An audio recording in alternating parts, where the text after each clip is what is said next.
There is a lie almost everyone learns as a child. A lie repeated by parents, teachers, movies, religions, and popular culture. Be a good person, and the world will be good to you. But what if that isn't true? What if, in reality, being a good person is one of the fastest ways to become vulnerable, exploited, and eventually discarded? Think honestly for a moment. How many times have you seen an honest person taken advantage of? How often has someone kind been ignored while manipulative people rise? And maybe the most uncomfortable question of all, why does it often seem that those who try to act correctly are treated like fools? Two philosophers looked at this reality without illusions. Thomas Hobbes and Arthur Schopenhauer. They observed human behavior with almost surgical coldness and reached a disturbing conclusion. Being good does not make the world better. Most of the time, it simply makes you easier to exploit. Before dismissing this as philosophical cynicism, consider something even more unsettling. Modern psychology and neuroscience have begun confirming what these thinkers suspected centuries ago. The human mind is not naturally fair. It is naturally strategic. And once you understand that, a question begins to emerge. Could kindness sometimes be nothing more than a social strategy for surviving among predators? Or worse, could it be that in certain environments, being too good is simply an evolutionary mistake? To understand this, we must go back a few centuries to Thomas Hobbes. Hobbes lived during a time of civil wars, religious conflicts, and political collapse. He witnessed something many prefer to ignore. When social order disappears, something much more primitive emerges. In his famous book, Leviathan, Hobbes described what the world would look like without laws or authority. He called it the state of nature, and his description was brutal. Human life in that state, he wrote, would be solitary, poor, nasty, brutish, and short. But the key point wasn't just chaos. It was the cause of it. For Hobbes, humans enter conflict for three simple reasons: competition, distrust, and the desire for glory. Competition drives people to attack to gain resources. Distrust drives them to attack before they are attacked. And the pursuit of glory pushes them to defend reputation and status. Now think about the modern world. Social media, corporate environments, politics, relationships. Did these forces disappear or simply change form? On social media, competition for attention. At work, competition for position. In relationships, competition for emotional validation. Behind all of it lies something ancient: the fear of being dominated. Evolutionary psychology describes this as one of the deepest engines of human behavior. For hundreds of thousands of years, losing status meant losing resources. And losing resources often meant death. That is why the human brain is extremely sensitive to hierarchy, status, power, influence, And this creates a curious phenomenon. When someone appears excessively accommodating, submissive, endlessly kind, other people's social instincts may interpret it differently than expected, not as virtue, but as weakness. Here we enter the most uncomfortable part of the discussion. If Hobbes analyzed society's structure, Arthur Schopenhauer looked at something deeper, the internal structure of the human mind. Schopenhauer believed human beings are not guided primarily by reason. Reason for him was just a tool.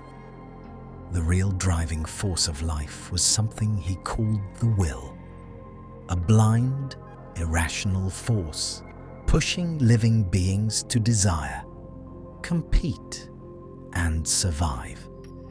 And the most disturbing part? This will does not care about morality.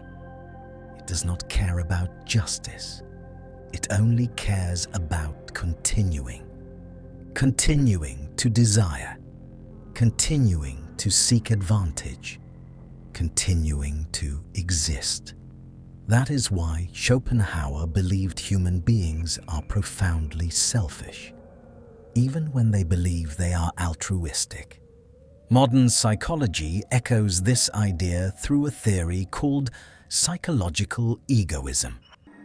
It suggests that most human actions, even apparently altruistic ones, carry internal rewards: moral status, recognition, identity reinforcement, emotional relief. When someone helps another person, reward circuits in the brain activate. Dopamine, serotonin. Helping others literally feels good. This doesn't mean helping is bad, but it shows that the line between altruism and self-reward is far more complex than we think. Schopenhauer noticed something similar. Many people are good, not because they are deeply compassionate, but because they need to see themselves as good. It preserves a self-image, and that self-image can become a trap. Because when someone builds their identity around being a good person, they become predictable, manipulable, exploitable. And this is where social reality begins to show its cruel side. Some individuals quickly notice who struggles to say no, who avoids conflict, who fears appearing selfish. Then they begin testing boundaries, small requests, small intrusions, small abuses. At first, almost invisible. But the brain has a trait called moral adaptation. Once a behavior is tolerated, it becomes easier to repeat again and again, until what started as a small request becomes systematic exploitation. This happens everywhere: workplaces, friendships, families, romantic relationships. The good person continues giving time, energy, patience, until one day they notice something uncomfortable. They have become convenient, not respected, convenient. And this raises a delicate question. If the world truly works like this, does society reward kindness, or does it reward power?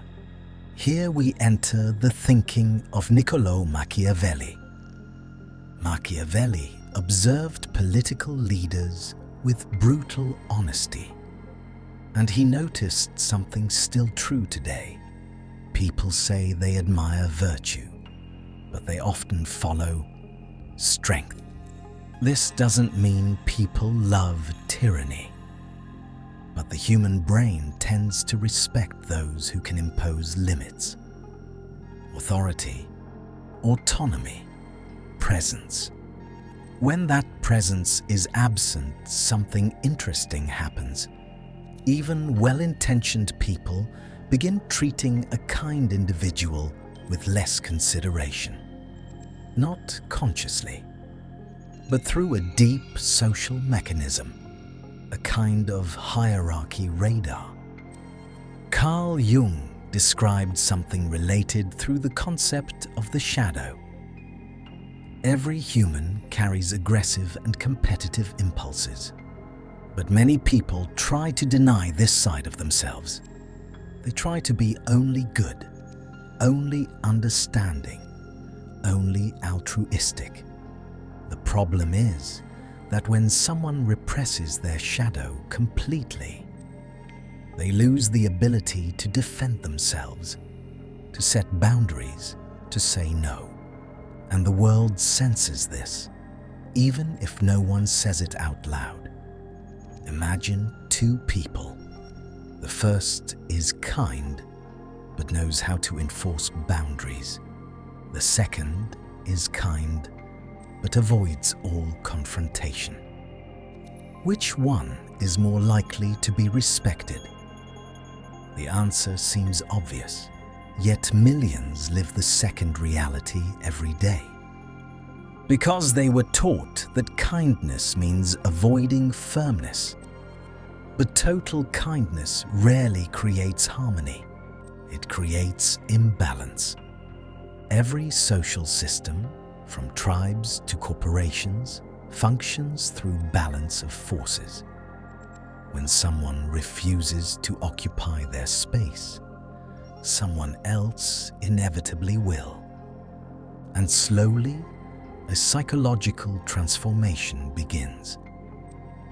The good person starts feeling something strange, emotional exhaustion, silent resentment, frustration.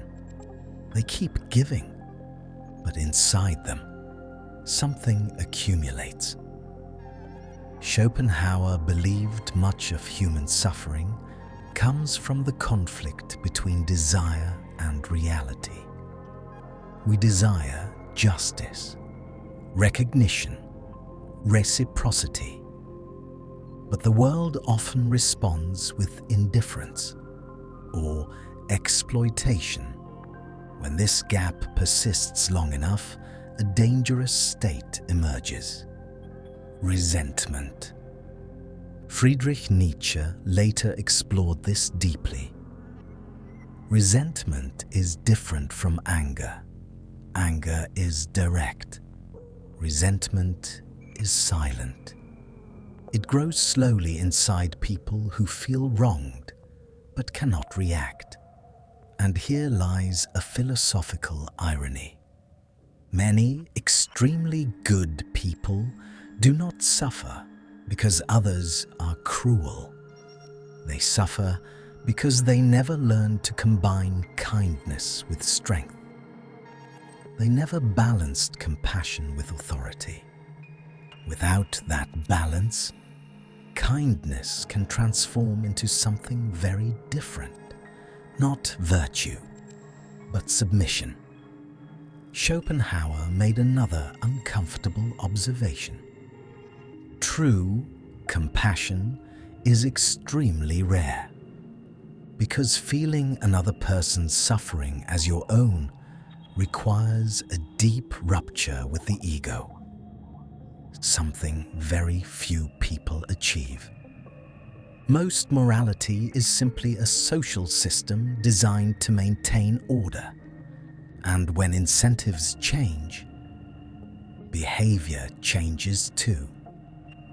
Which explains something many people intuitively notice. People appear very moral when they are being watched, but behave differently when they are not. Psychologists call this the moral spectator effect. Our minds are extremely sensitive to reputation. Being seen as good brings social advantages. Actually, being good especially when it requires sacrifice, is far rarer. And this leads to a disturbing question. If genuine kindness is rare, and society often rewards power more than virtue, what happens to genuinely good people in a world like this? Do they thrive, or do they become easy targets? This is where we must examine a psychological dynamic rarely discussed. There is a specific type of person naturally attracted to excessively kind individuals. And this attraction is not random. Some personalities learn very early how to detect one specific trait: the inability to enforce boundaries. When that radar detects this pattern, a relationship begins. At first, everything seems normal, sometimes even charming. But slowly, something deeper unfolds. And this is where the real trap of naive kindness begins to reveal itself. To understand that trap, we must uncover a silent psychological mechanism that turns good people into emotional resources for others. A mechanism Hobbes never described directly, but once you see it, you start noticing it everywhere: at work, in friendships, in relationships, inside families. And when this mechanism becomes visible, an unavoidable question appears. Maybe the real problem was never being a good person. Maybe the real problem was something far more subtle. There is a type of human dynamic that, once you notice it, you can never unsee it. It appears in friendships, in romantic relationships, in the workplace, and even within families. It is the silent dynamic between those who need to be seen as good and those who know how to use that. At first, everything seems normal. The good person helps, listens, gives in, understands. They believe they are building relationships based on respect, empathy, and reciprocity. But there is a psychological detail that completely changes this scenario.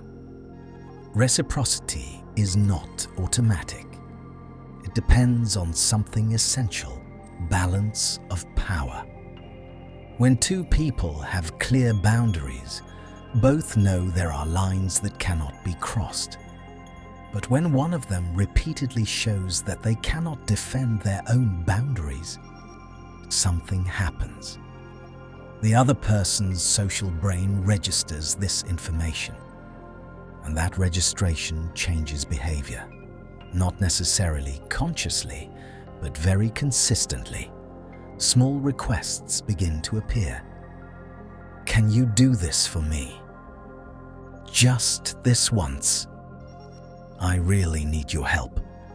At first, it feels like cooperation, but slowly the pattern repeats. The good person helps again, and again, and again, until something invisible happens. A new expectation is created. What was once a favor becomes an obligation. What was once generosity becomes a function. And what was once admiration turns into something much colder: utility. And here we begin touching something that Thomas Hobbes had already sensed in a brutal way. When clear limits do not exist, human relationships tend to reorganize around advantage. Not necessarily cruelty, but advantage. Hobbes believed that when humans are left to their natural state, they constantly seek to expand their power. Not power only in the political sense, but in the most primitive sense: control, security, resources, influence. And one of the easiest ways to expand power is to find someone who does not defend their psychological territory. This is where something modern psychology calls the exploitative personality appears. These individuals have an extremely sensitive radar for detecting two types of people: the dominant and the compliant. With dominant individuals, they become cautious. With compliant individuals, they become comfortable. And that comfort creates the perfect environment for something that starts small, but grows quickly. Emotional exploitation. It rarely begins aggressively. In fact, it almost always begins with something much more subtle: dependence. The exploitative person begins constantly sharing problems, dramas, conflicts, difficulties. The good person listens, supports, comforts. After all, that's what good people do. But slowly, something strange happens. The relationship becomes one-sided. One side constantly gives support. The other side only receives. And here we enter a psychological concept that Carl Jung described brilliantly: the savior archetype. Some people build their identity around the idea of saving, helping, healing, or supporting others. This may appear extremely noble. But Jung warned that when this archetype dominates the personality, it can become destructive, because the savior constantly needs someone to save. And this creates an unconscious trap. They begin attracting or tolerating problematic people. People who constantly need help. People who never change. People who drain energy. And the reason is disturbing. Without someone to help, the savior begins to lose their own identity. So they continue helping, even when exhausted, even when being exploited, even when they know deep down that something is wrong. And this is where the philosophy of Arthur Schopenhauer becomes almost painfully clear. He believed that human life is driven by a force called the will. This will is never satisfied. It always wants more recognition, more security, more advantage, more pleasure. And when two wills meet, there is rarely perfect harmony. There is negotiation or domination. Now imagine a person whose desire to please is stronger than their desire to protect themselves. What happens?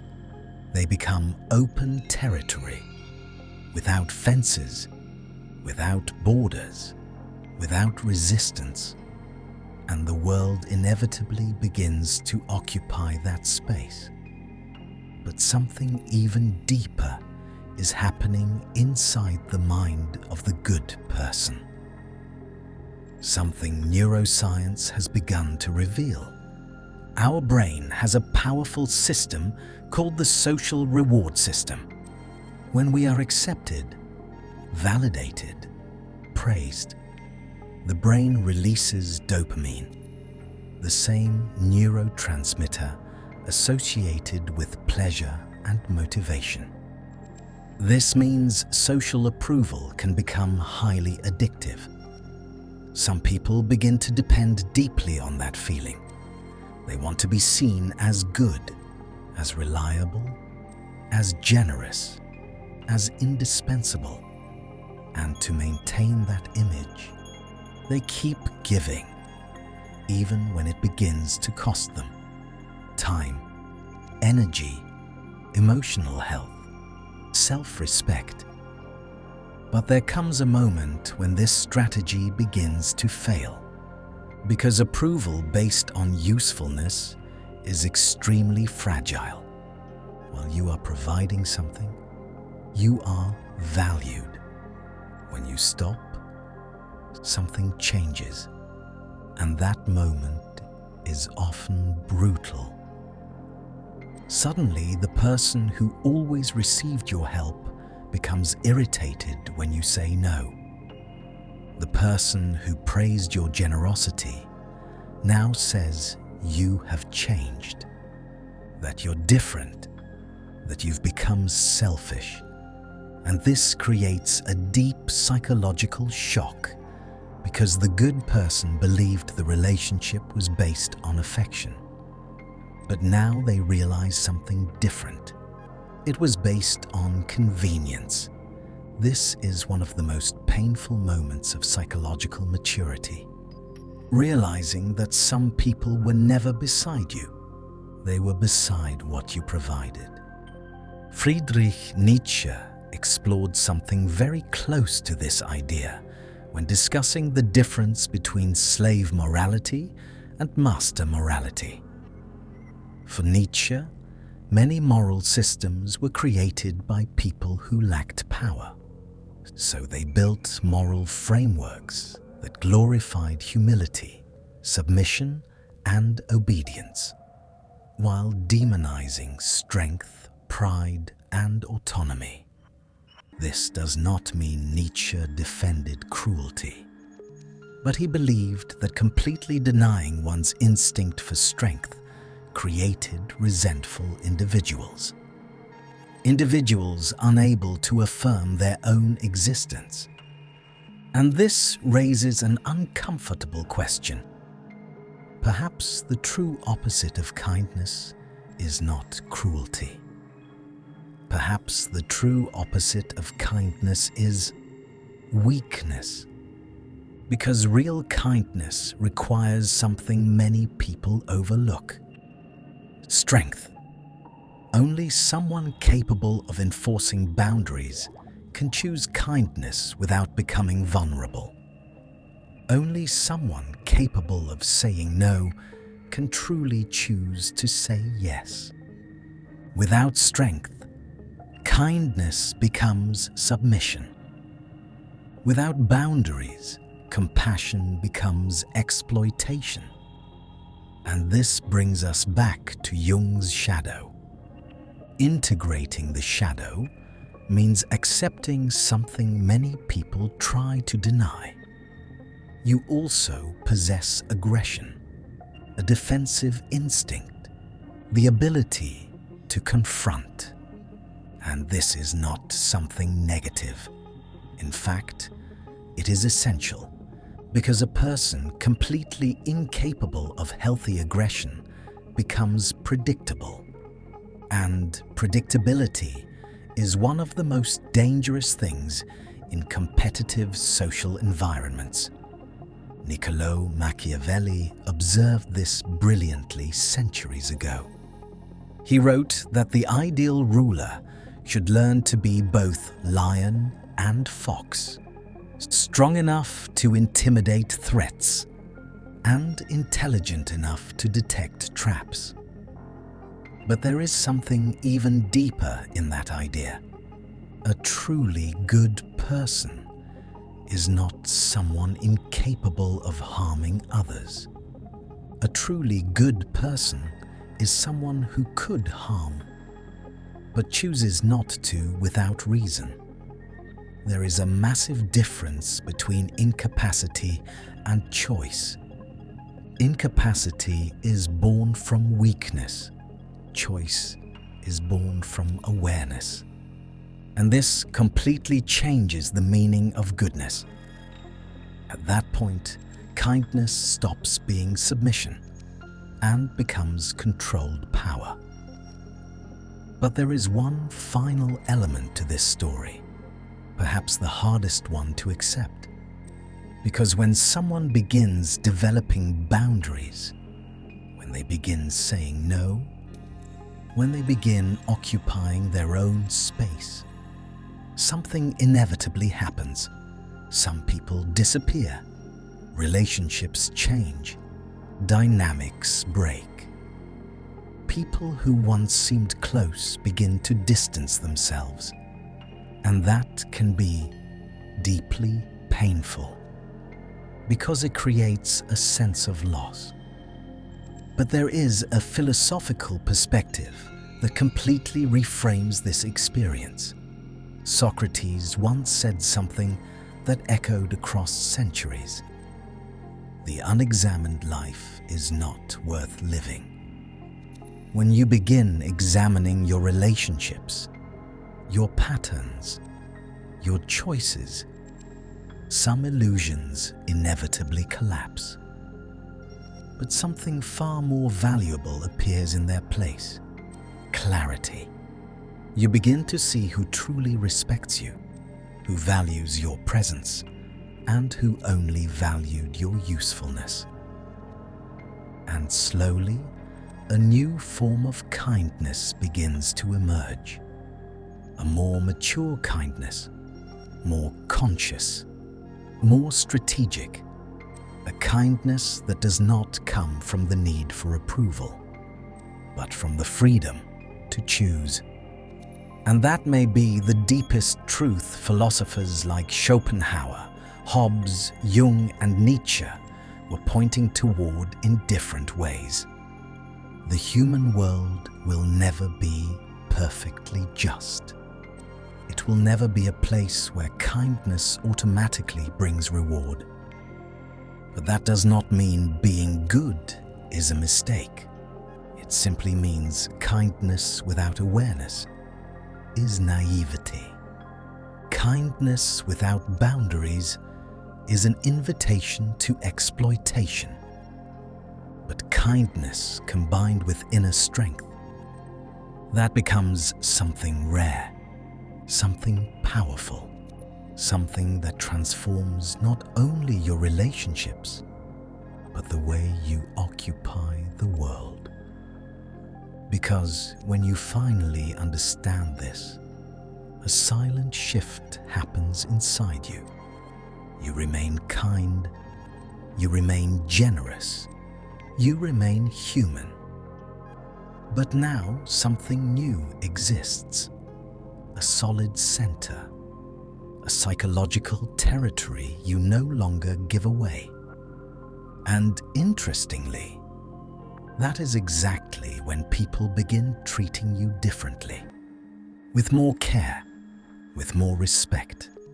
If you want to continue exploring ideas like this, applied philosophy about the human mind, psychological power, awareness, and behavior, subscribe to the Art of Awareness channel. Like this video so more people can access this type of reflection. And in the comments, leave a question.